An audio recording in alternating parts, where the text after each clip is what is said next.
Qatar has experienced a huge advance in development since the 1970s. In the 1970s, Qatar gained independence.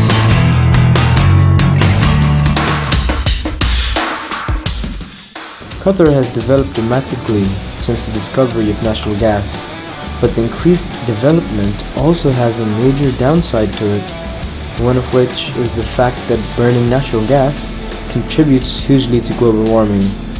What we all must do is strive to reduce our carbon footprint and pave a greener path for the future generations.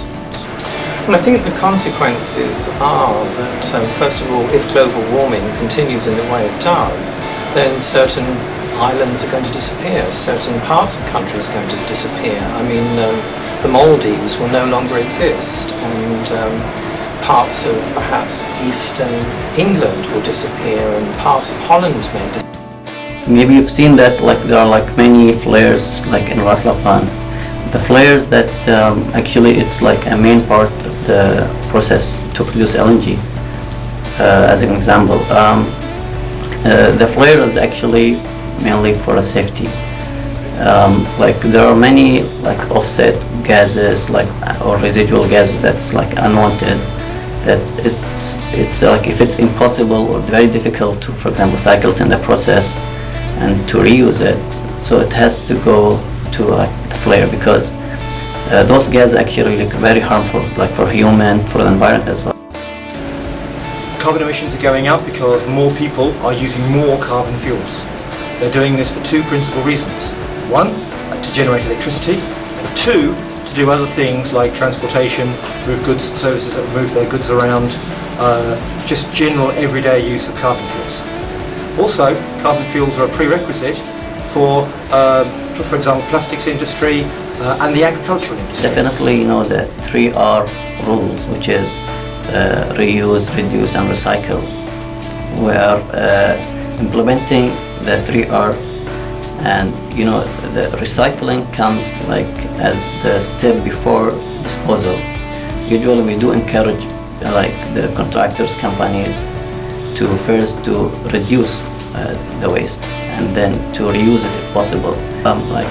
In Ras Laffan, we do encourage all the contractors, companies, even ourselves. We do a recycling program. For example, we recycle the metal, paper, cardboard, plastics, bottles, cans, and many things that can be recycled. We recycle it. 24 hours we do have a recording system. We monitor all the air quality pollutants in the air, just to ensure that there is no exceedance of the air pollutants in Qatar environment.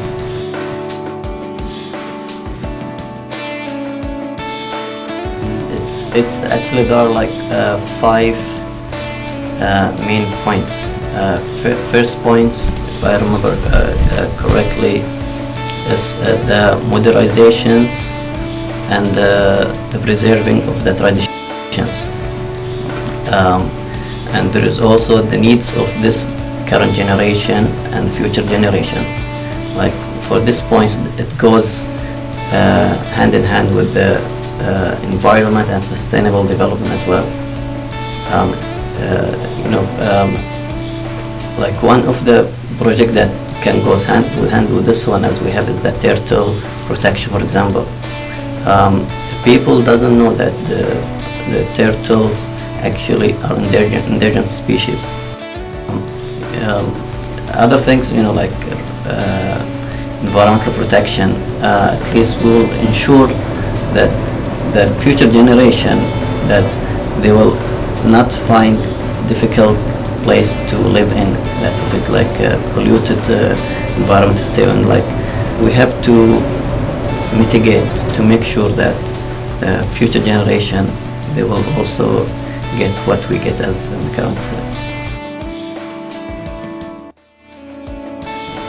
We all must try to do our best, whatever we can, even if it is as small as using less plastic bags. We are running out of time, and the question now is not what is happening to the climate, but how bad will it be before the world starts doing enough.